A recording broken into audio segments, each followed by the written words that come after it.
The value of the global embedded SIM, that is eSIM market, is expected to increase from $4.7 billion in 2023 to $16.3 billion by 2027, according to a new study from Juniper Research, which highlights how mobile operators will face additional pressure to quickly adapt to avoid subscriber dissatisfaction and develop new monetization possibilities. Hello and welcome to VARINDIA News Hour.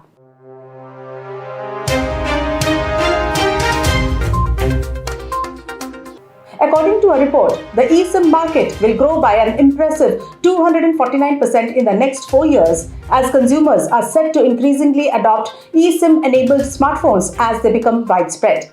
A company's valuation includes revenues from connected devices and sensor eSIM modules shipments, that is hardware, and platform revenues from connected devices and sensor eSIM management.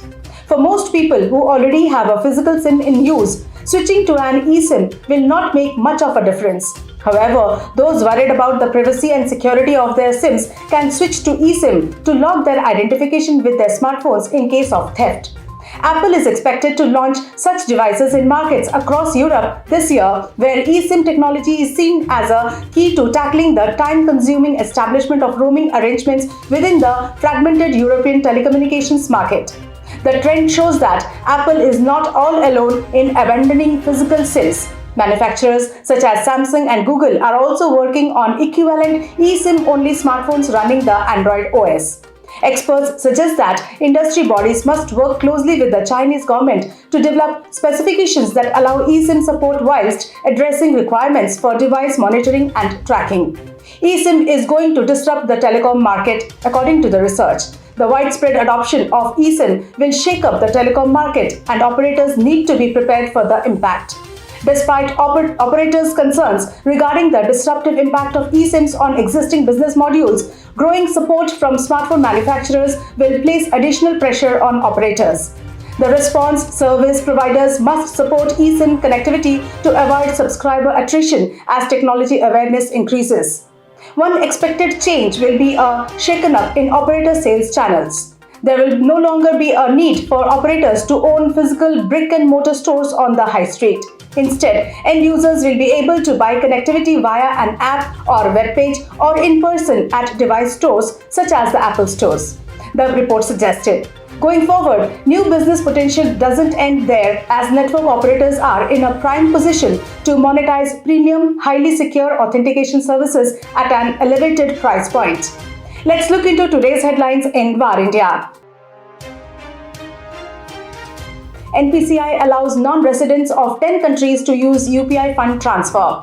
The National Payments Corporation of India has approved non-residents from 10 countries including the US, Canada and UAE to digitally transfer funds using the UPI platform from NRE or NRO accounts. The NPCI has asked the UPI participants to put in place a mechanism by April under which non-residents having NRE or NRO accounts will be allowed to transfer funds using their international mobile numbers. DRI issues show cause notice to Samsung India for tax evasion. The Directorate of Revenue Intelligence has issued a show cause notice to Samsung India asking the reason for not recovering Rs 1,728 crores as duty with interest from its subsidiary for allegedly evading customs duty. The issue relates to the deception of imports of remote radio head, a small device enclosed in a small outdoor module and crucial for the 4G telecom system. Jian Hu appointed as CFO in AMD.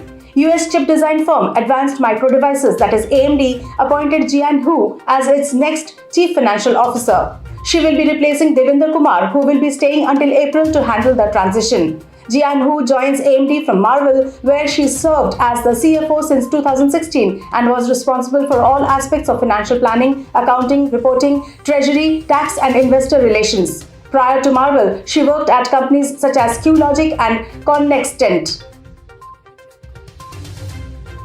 Hackers exploiting AnyDesk software to force Vidar malware. A massive campaign is using more than 1,300 domains to impersonate the official AnyDesk site, redirecting to a Dropbox folder pushing the Vidar information-stealing malware. In the newly discovered campaign, the sites were distributing a zip file named AnyDeskDownload.zip that installs Vidar Stealer. The malware steals victims' browser history, account credentials, saved passwords, cryptocurrency wallet data, banking information, and other sensitive data. This data is then sent back to the attackers, who could use it for further malicious activities or sell it to other threat actors. Jio crosses 101 cities with 5G. Reliance Jio has expanded its 5G coverage to 101 cities in the country with launches in Uttarakhand and Tamil Nadu. It has launched its 5G services under the brand Jio True 5G in Uttarakhand's Dehradun city and in the cities of Coimbatore, Madurai, Tiruchirappalli, Salem, Hosur and Vellore in Tamil Nadu. That's all for now. Please like, share, comment and subscribe to VARINDIA News magazine. You can download the VARINDIA app from Google Play Store and Apple App Store for the latest news and updates. Stay tuned. Thank you.